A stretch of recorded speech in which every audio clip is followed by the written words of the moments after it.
Olá, hoje estamos aqui e vamos conversar com Alexandre Gimenez, diretor de reportagem do UOL.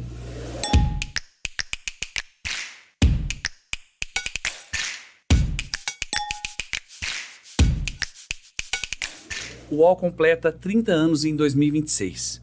Na sua visão, qual o fator principal para o portal se manter relevante por tanto tempo e como foi a mudança do perfil do público durante todo esse tempo, Alexandre? Primeiramente, obrigado pelo convite.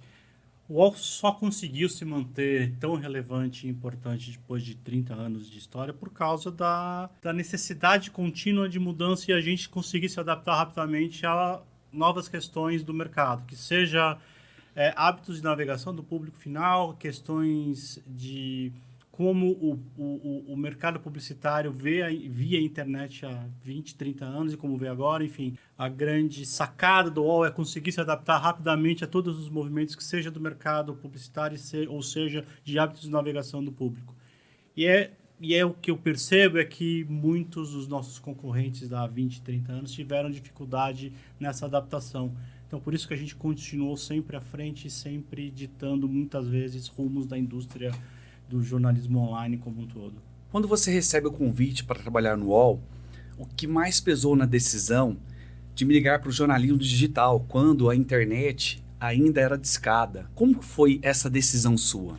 Foi uma decisão que, primeiro, assim, eu tive que optar por deixar uma carreira de repórter. Eu era repórter na editoria de esportes da Folha de São Paulo, para migrar para a internet para ser editor. Mas o ponto também era que era um desafio, era uma nova mídia, enfim. Eu fico imaginando que talvez as pessoas do início ali do rádio que foram convidados para ir para a TV tiveram algum tipo das mesmas questões que eu tive.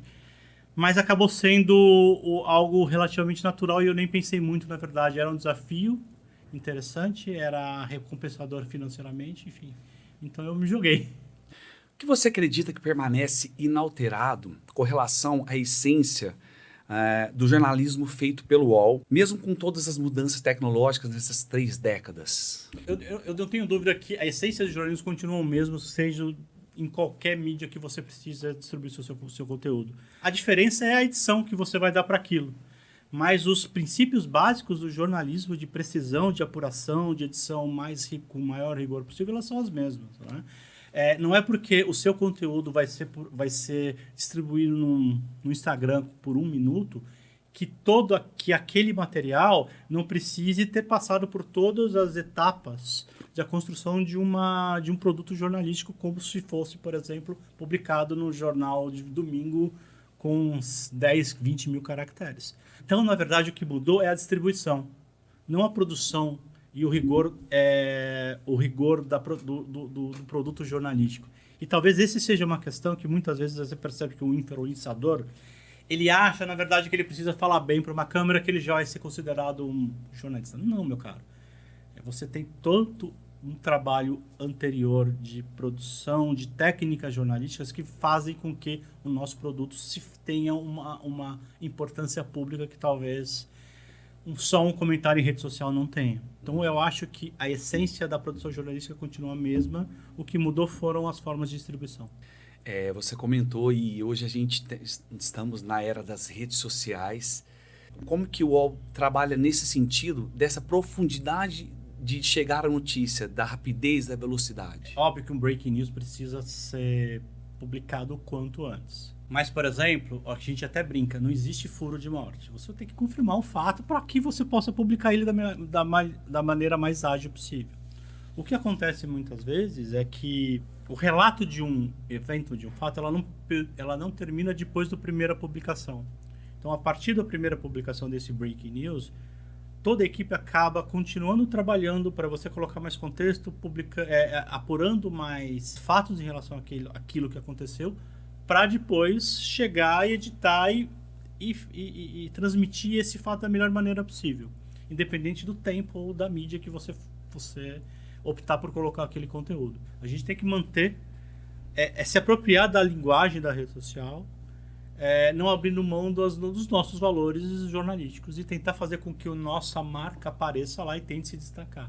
Mas é uma briga muito complicada porque a gente está na mão de algoritmos, etc., que nós não controlamos. Então, enfim, é bastante complicada essa briga, na verdade. tudo muito rápido, né?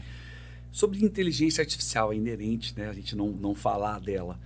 Como, na sua visão, de que forma essas ferramentas automatizadas podem contribuir para aumentar a velocidade e precisão na veracidade dessas informações? As ferramentas de inteligência artificial hoje, elas precisam ser encaradas como há 10, 15 anos atrás, sei lá, nós jornalistas encaramos o corretor ortográfico. É uma ferramenta para melhorar o produto final. Um exemplo, eu tenho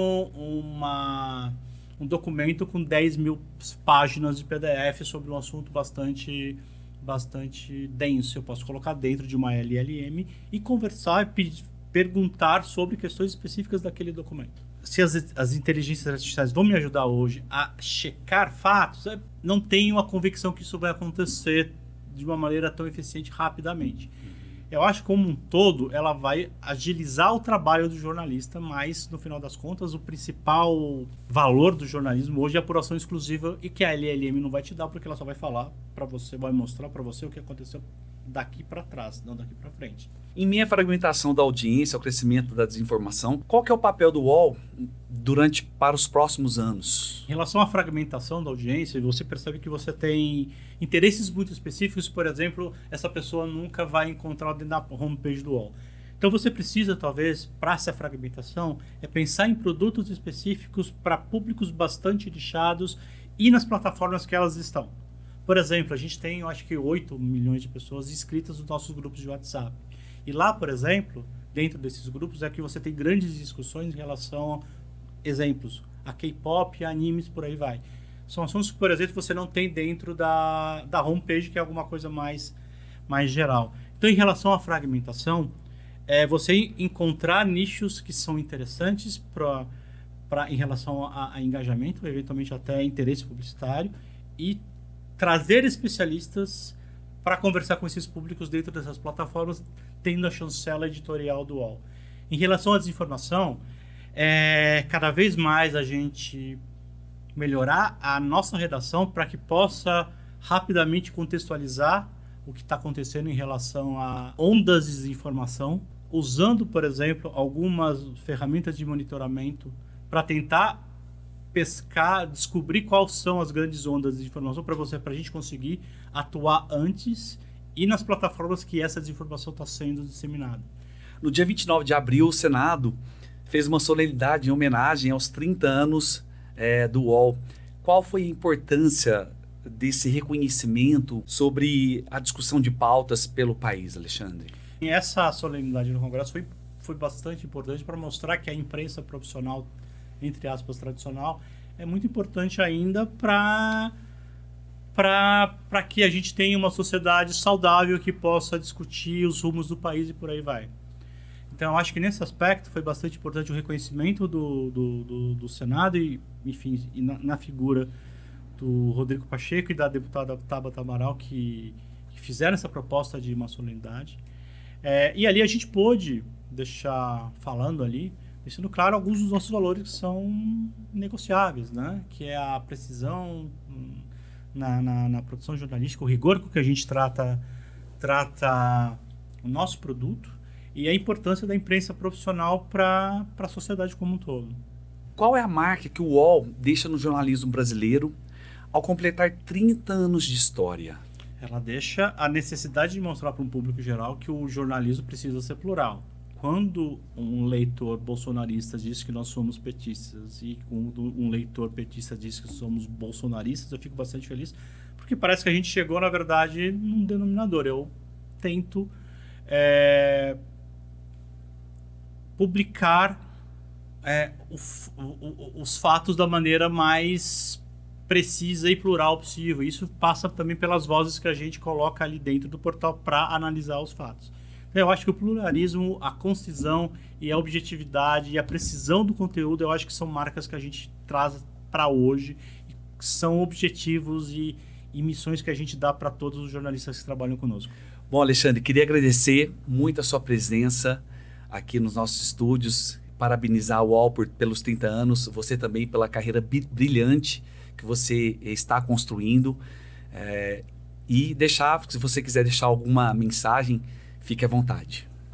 Eu acho que a mensagem que eu deixo é reforçar a importância do jornalismo profissional, reforçar a importância das pessoas, de fato, usarem as empresas que produzem jornalismo de qualidade, que eu não falando só o UOL, enfim, mas você tem tantos outros players bastante importantes e confiáveis, e que essas empresas voltem a ser a fonte primária de informação para as pessoas, né? E é um desafio que nós temos, de fato, diariamente, fazer com que a confiança do público permaneça a mesma conosco. Então é algo que a gente fala muito para dentro da redação. A importância de cada repórter ser cada vez mais preciso em relação a qualquer coisa que faça, independente de você escrever um texto de 10 mil caracteres ou gravar um vídeo de 1 minuto e meio ou publicar dentro de um texto de 200 caracteres num grupo de WhatsApp. Tudo isso que a gente faz, independente da forma com que isso é publicado, ela precisa ser com muito rigor, com muita precisão. Então, acho que esse é o nosso recado. Tá bom. Muito obrigado, Alexandre. Obrigado a vocês.